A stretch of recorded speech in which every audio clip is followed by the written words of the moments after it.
Saudara-saudari sekalian, selamat Hari Kebangsaan. Ini adalah rapat umum Hari Kebangsaan yang pertama selepas SG50.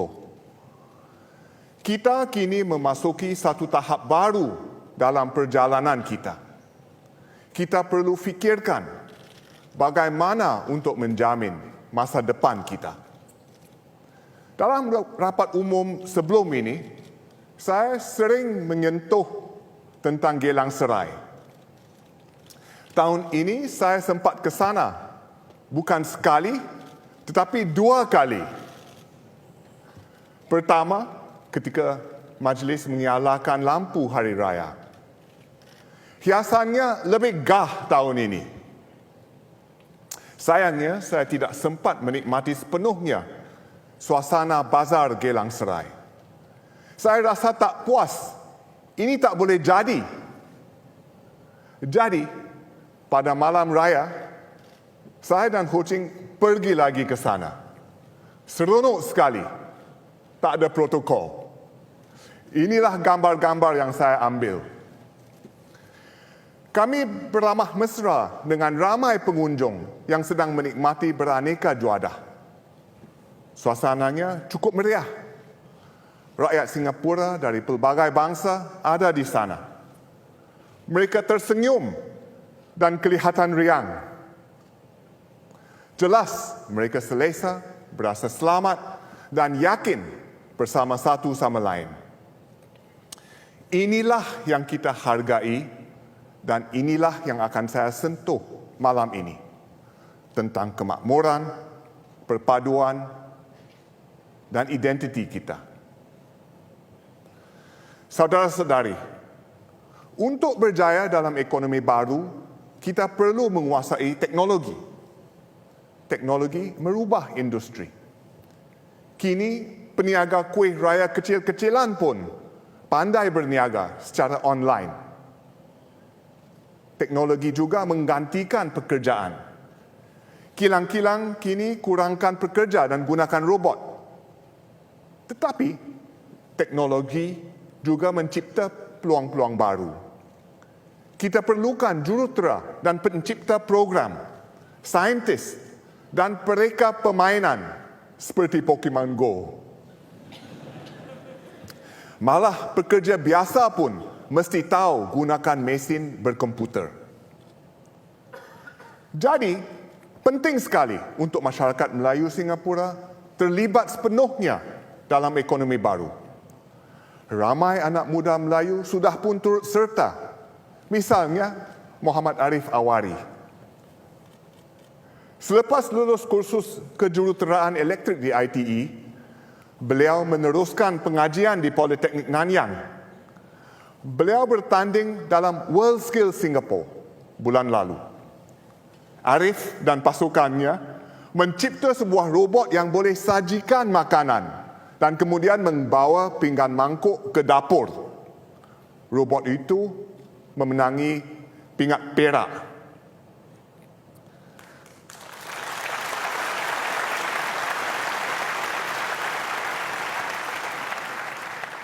Seorang lagi ialah Abdul Halim Ali Akbar, lulusan Madrasah Irsyad Zuri dan Politeknik Singapura. Baru-baru ini, Halim mendapat sarjana bidang aeronautik di Imperial College London.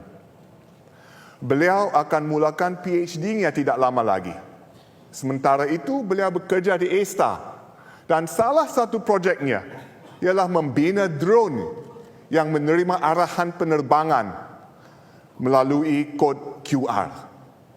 Ini dia Halim, sedang berbaring di lantai bersama drone-nya.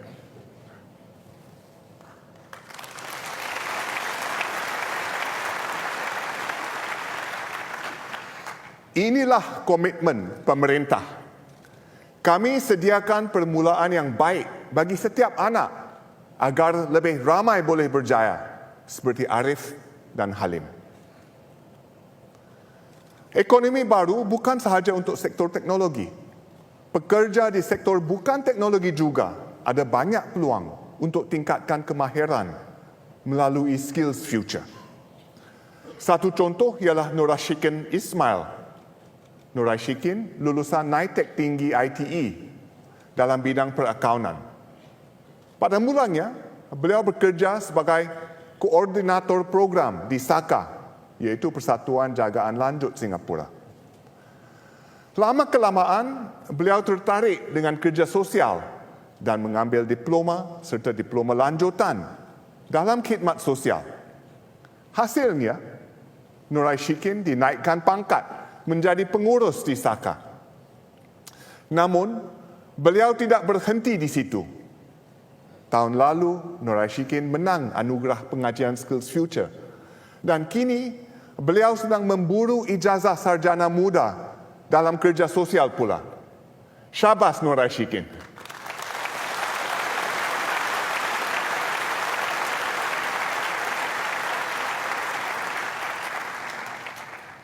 Seperti Nur Ashikin, saya harap lebih ramai pekerja Melayu akan merebut peluang untuk perbaiki taraf hidup anda.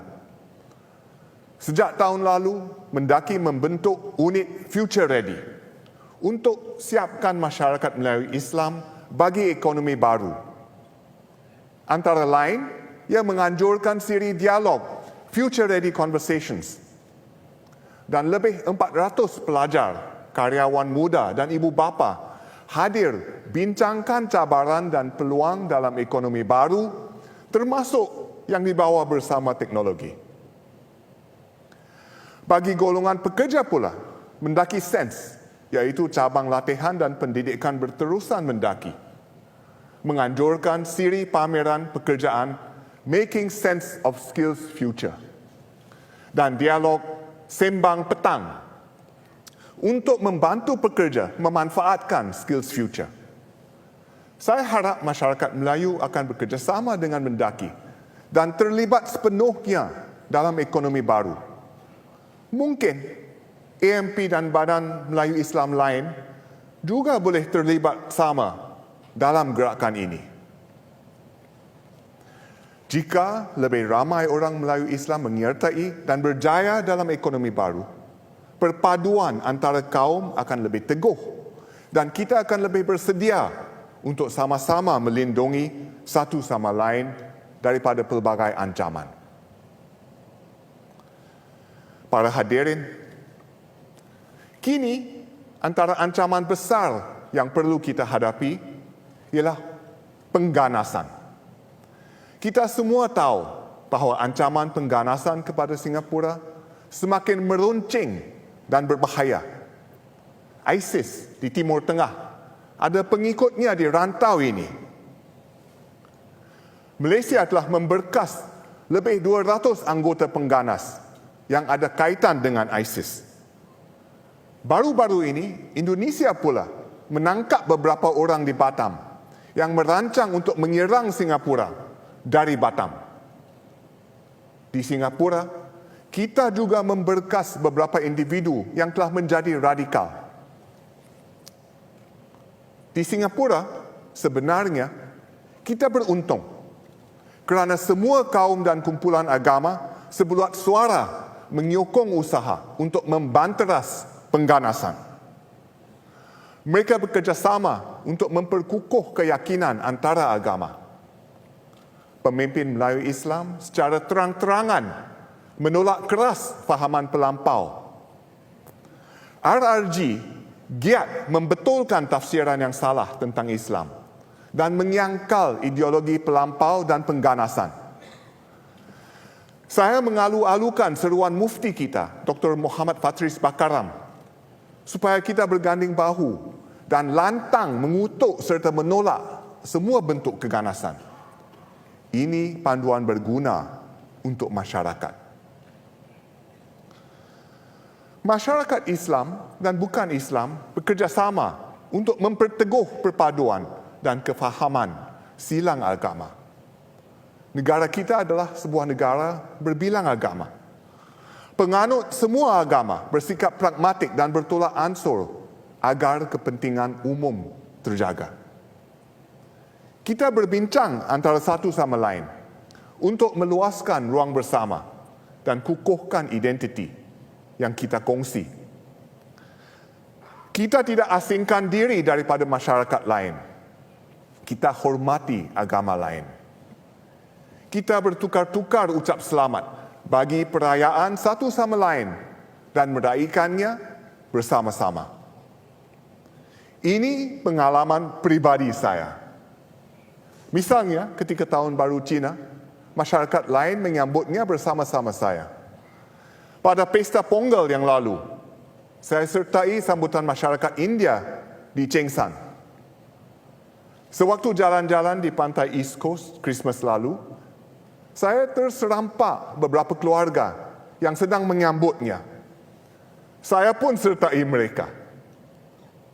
Semasa bulan Ramadan, saya hadiri beberapa majlis iftar, termasuk di Masjid Al-Islah di Punggol ini. Masyarakat Islam dan bukan Islam duduk bersebelahan, mereka menunggu azan untuk berbuka dan menikmati hidangan yang disajikan. Saya yakin anda juga ada pengalaman yang sama. Ini hanya berlaku di Singapura.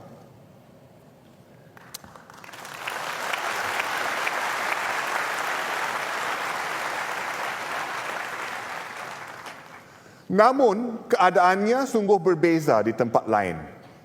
Ada kalanya agama yang sama diamalkan dengan cara yang berlainan.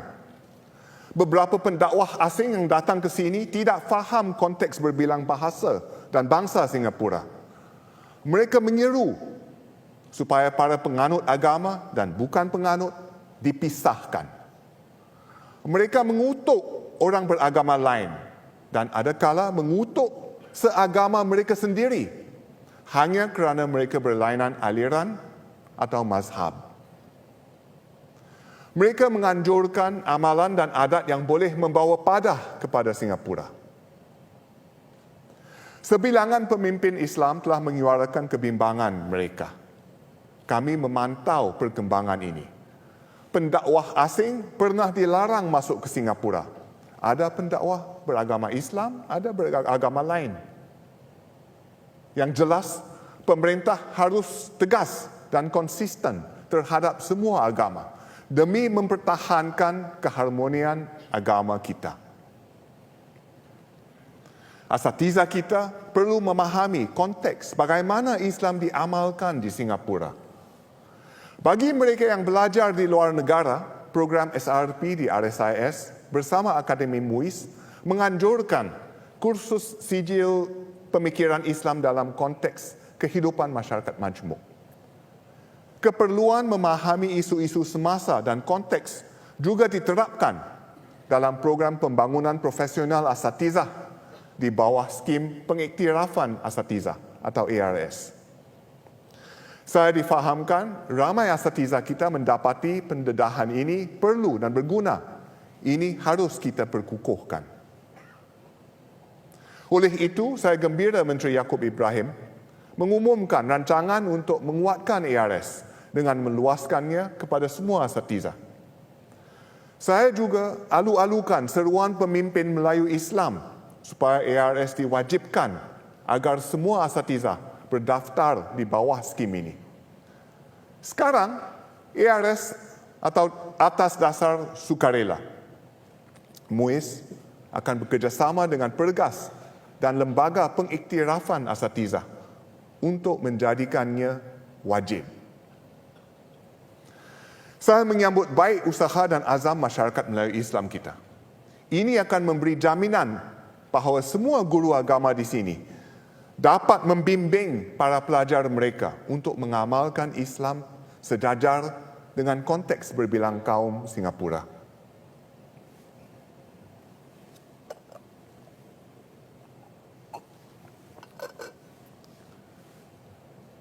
Saudara-saudari sekalian, satu lagi aspek untuk kita bina masyarakat yang bersatu padu dengan jati diri yang teguh ialah dengan rakyat merasa yakin dan percaya terhadap sistem pentadbiran negara, termasuk peranan Presiden yang mewakili negara. Sekarang ini, kita sedang menyemak semula sistem Presiden dipilih. Mengapakah kita perlu perbaiki sistem Presiden dipilih ini? Singapura menjadi sebuah negara merdeka kerana kita mempunyai satu impian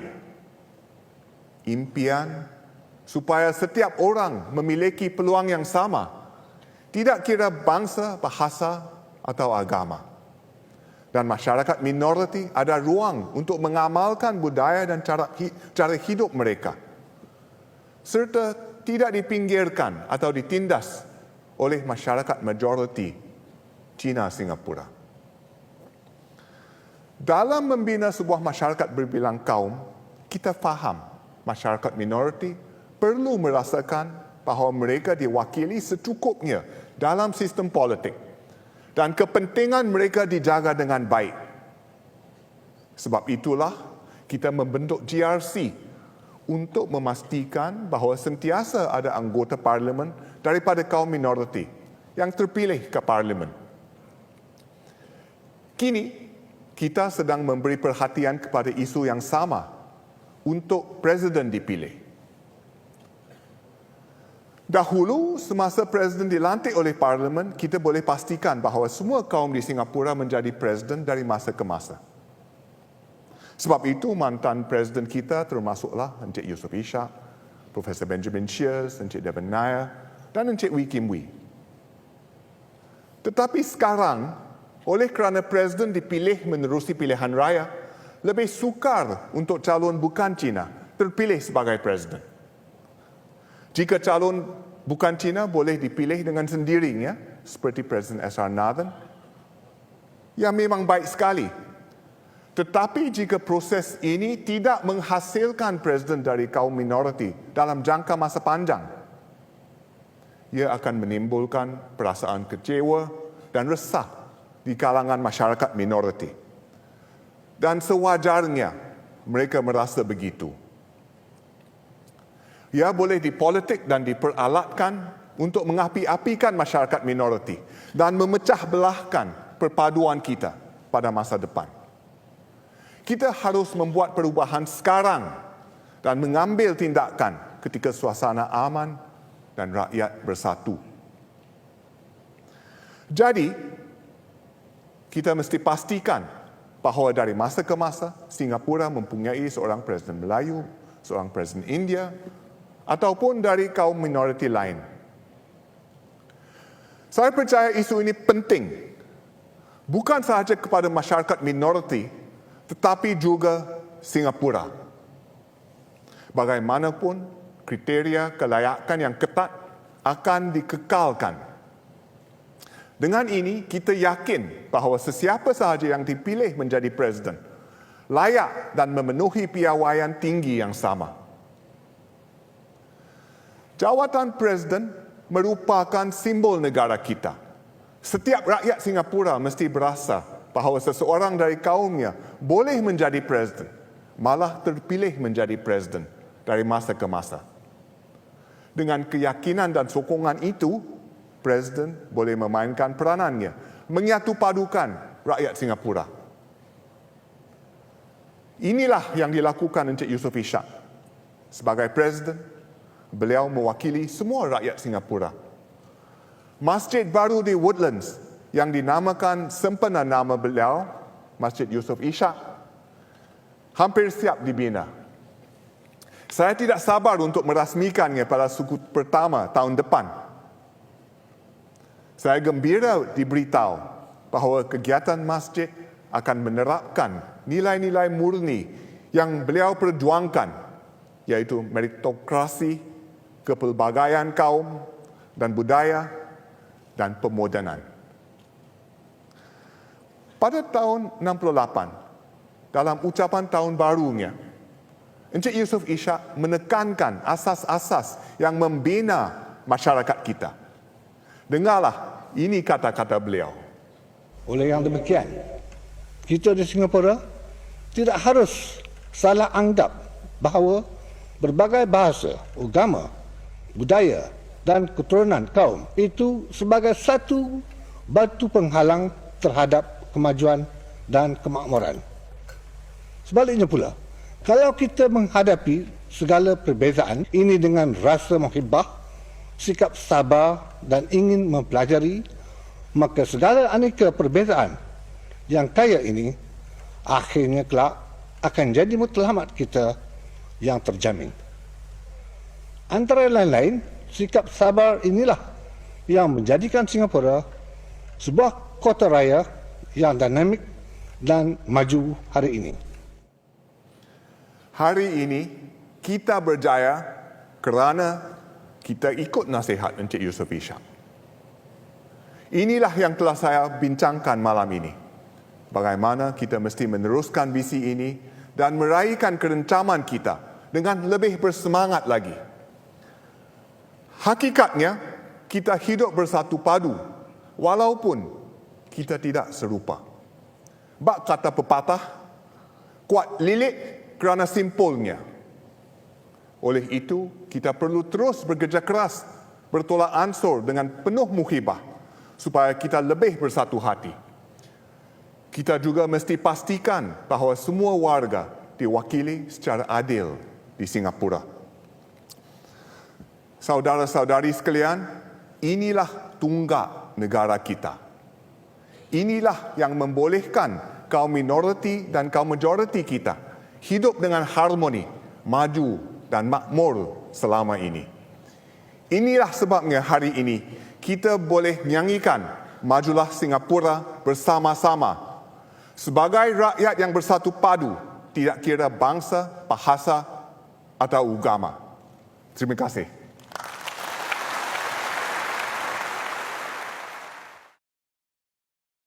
Negara tidak adil, maka boleh mencuri listrik negara.